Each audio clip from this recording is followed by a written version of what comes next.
we have some Toronto Raptors to discuss, which we definitely have not done at all in the history of this show. So I guess, there was an article from Michael Scotto over at Hoops Hype where he basically went through every team and listed the players most likely to be dealt in the coming months.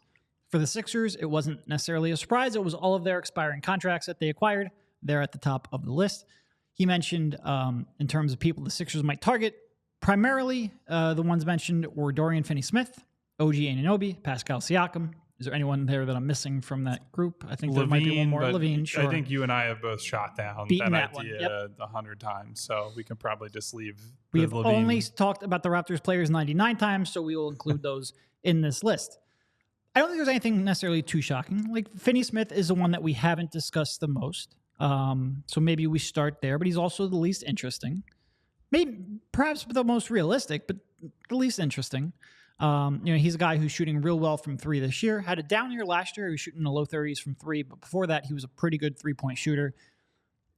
Certainly, like in terms of a bigger wing player, bigger forward, fits. You want that shooting. I have not been impressed by his defensive play so far this year. You don't know whether or not that is just the team he's playing for, or system he's in, but he's interesting. What was the listed price there that Scotto had for him? Yeah, so this is kind of where the rubber meets the road, I would guess. So Scotto says the rival executives expect the Nets to continue to have a high asking price worth the equivalent of 2 first-round picks if they trade him with the hope that the asking price will drop closer to the trade deadline. I mean, that's pretty obvious. There is I'm not going to put my reputation at stake because you never know, but if they get 2 real first-round picks for Dorian Finney-Smith, I don't know what has happened in the world. That is mighty big of you to think that you have a reputation to uphold. Well, the show at least has a reputation to uphold. I don't know what the reputation is. We do have an awesome show. Great job from Dave in the chat. So I don't know how awesome it could be when we're 3 minutes into it, but I appreciate it. I appreciate the kind words. No, look, Finney-Smith, like I said, I think his defense has not been as locked in as it was in prior years. He was a pretty good two-way player in the past. He probably can be again. He's a guy who has gotten to where he was. Was he undrafted, I think, or was he a second-round pick? I thought he was a late second-round guy. Might have been. I forget exactly. But he's a guy who came in the league and really had to prove his way. And he did that with pretty good, like I said, I'm going to air quote 3-and-D because he's not an elite three-point shooter. He's not a lockdown defender, but he's a contributor on both of those aspects. There's no way you're getting 2 first-round picks. No. For a guy in Finney-Smith who has 2 years left on his contract after this one. Not a terrible contract, but it's still guaranteed money or I think one of them might be a player option. Guaranteed money for 1 more year, a player option after that. You're not getting 2 first-round picks. Now, granted, it is November still. You've got months until the trade deadline. You expect that to come down. If it ends up being like a fake first round at the deadline and you don't have any other options, maybe you can consider it. But 2 first-round picks is astronomical. There's no way. There's no way. So let's go over the positives with Finney-Smith. He's increased his three-point volume. He's up to about 6 a game, and he's shooting the lights out this year. He typically has been seeing that like 35 to 37, like average to above average range. He's making 44% of his threes on 6 attempts per game. Which makes you think, like, is he just trying to sell out high when he's on a hot streak? Yeah, and that would be the concern, is you never want to, especially shooting, which in smaller samples can be very volatile. You don't want to overpay because, the guy's having a career best shooting year. And as we saw with Tobias Harris, when you go from... Well, even on larger numbers, it can be extremely volatile. Look at Finney-Smith, 2018-19, 31%. Then the next 2 years, he shot 37.6, 39.4, 39.5. That's 3 years I can't add, or I can't math. And then he had another year, 33.7, and then 44.1. So he's really been up and down, even though he had 3 pretty consistent years in the middle of that. It's still year to year, it can be pretty volatile. And when you get into a sample size of like how many three-point attempts we talking about with that 44%, 100, 102, that's very small. And this is one thing you're running a lot scouting the draft. Even 100, even a 200, even a full season sample can be misleading. You don't want to overpay based on results that don't jive with the rest of his career. And again, I think he's a good three-point shooter. Like the 37, 39, that's probably what you can expect from him on average. With a down year here, up year there, 44, you can't count on that. You just can't. Yeah. There's no way. And I kind of put him, you tell me whether you think this is fair or unfair. I think he's similar-ish to a Covington, where the vast majority of his shot attempts are going to be threes. You're not going to ask him to create a whole lot. To your point about his defense this year, how much do you think, what percentage of his shot diet do you think is from three-point range? I see you have. Like I see 3/4 of it. If I had to, and I give you credit because you have. I see his basketball reference page on your screen. You didn't scroll down to get the exact number, so you didn't cheat the system. 67.1% this year. So, like, look, he's not a guy who's going to take you off the bounce. It's why when he played next to somebody in Luka Doncic in Dallas, I think that's when he really came into his own during his career because Luka could just create everything and he just stands there and he's ready to shoot. So that worked out well for him. I don't think he necessarily has a. I mean, if Harden was still here, maybe he makes some more sense. But I think the big thing and the reason the Sixers probably steer away from him is the future money. Like he's got, it's not a little bit of money. He's going to make over $14 million next season. And then he's got a player option for over 15 a year after that. And, you know, look, if they were to make a series of trades at the deadline, that they're not hoarding the cap space anymore. They're saying we're pushing our chips in and we're getting like the guy or the third guy that's next to Tyrese and Joel, then you could say, okay, with what's left over, maybe we do get a Finney-Smith, and now he's part of the core for the next 2 seasons, whatever it is, a season and a half, we could say for sure.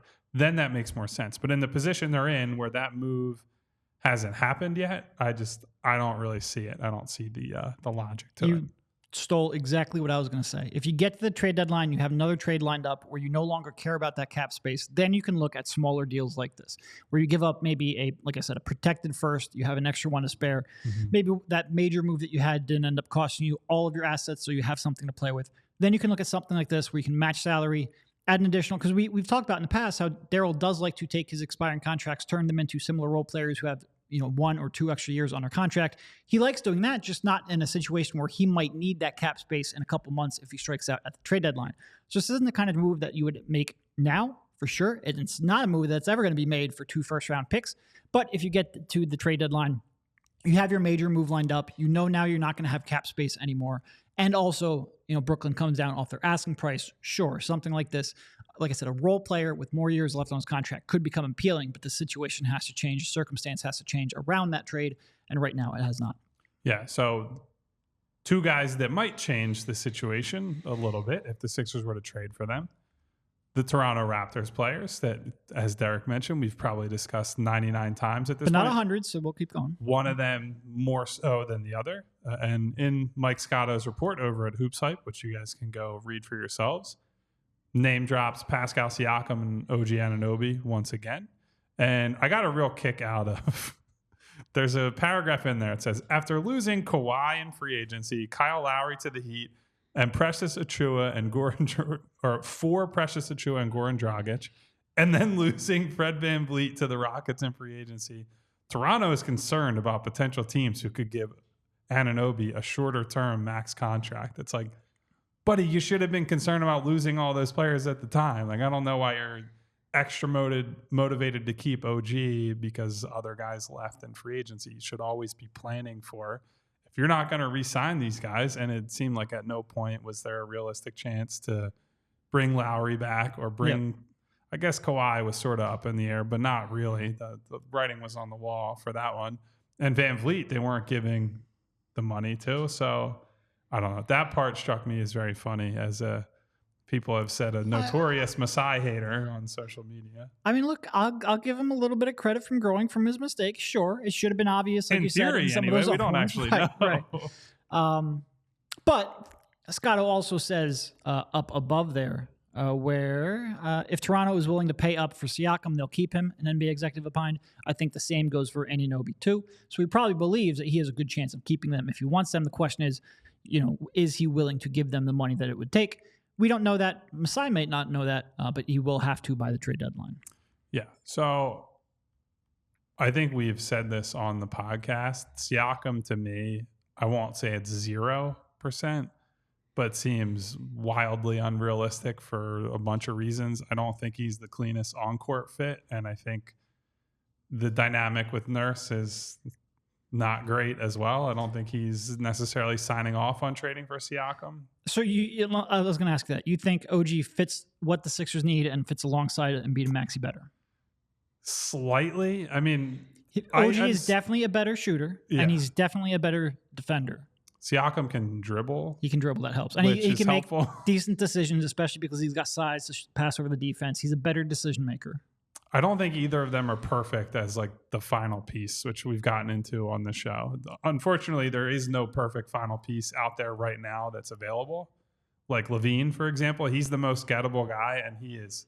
I don't know if you've watched the Bulls at all recently. Train wreck. But he is like completely checked out. They are infuriating to watch. Infuriating. It's so bad. Like very clearly doesn't want to be there. DeRozan has some nights, but it's mostly just like completely detached basketball. I really feel for the Bulls fans right now who are going through this, who, you know, they did win 6 titles in the 90s, and that was probably awesome to go through, and it's just been nothing but mediocrity. Also a quarter of a century ago. Yeah, nothing but mediocrity at best ever since. I wouldn't even call this close to mediocrity. No, and they might have the worst future in the league. Like, there are very few teams that are behind the 8 ball like they are. Just ugly. But yeah, I feel like OG makes sense in a future for Toronto that is kind of built around Scotty Barnes, where you're going to hand a lot of those ball handling responsibilities to Scotty that Siakam has right now, and OG can be that off-ball secondary creator, number 3 type, depending on how the rest of the roster shakes out. And it makes probably more sense to move Siakam mid-season than Anunoby if that's kind of the plan moving forward. But it's hard to get a read on what Masai wants to do ever. And frankly, like last night, they came out and they beat Phoenix, and that was pretty much a wire-to-wire win with both Durant and Booker available for Phoenix. And you could kind of see the vision in that game, from what I could tell, of why he wants to keep all those guys together. Like, they're a long, athletic team that if they can score enough, can really suffocate some teams on the perimeter. But, yeah, I don't know. I doubt that Masai is going to put these guys on the table for anything less than a king's ransom, and I just don't think the Sixers are inclined to pay that for various reasons, whether that's the on-court fit, the upside, or Nick signing off on it in the first place, which I just don't think that. In Siakam's case specifically, I think OG, that's probably a bit of a better relationship, but I don't know that for sure. I think it's probably a bit of a cleaner fit, too. Even if he doesn't have the ball handling that you want, the fact that he is such a versatile defender and it is a more reliable. The shooting with Siakam scares me quite a bit as a third, at times off-ball kind of player. I would certainly like his creation for minutes when Embiid or Maxey are on the bench, but when they're both or all on the court, I think the fit is a little more questionable. And also, I think the league. I'm actually a little curious how the league values these two, because they're both kind of having a little bit of a down year as Scotty takes on a little bit more of the offensive workload. But I feel like the league, there's probably wider interest in Siakam, or at least there was maybe coming into this season. I don't know if that's changed at all. But if there's wider league-wide interest and he's less of a fit on the Sixers for various reasons that you laid out, I do think he is the less likely of the two options. We all silly like the mayor.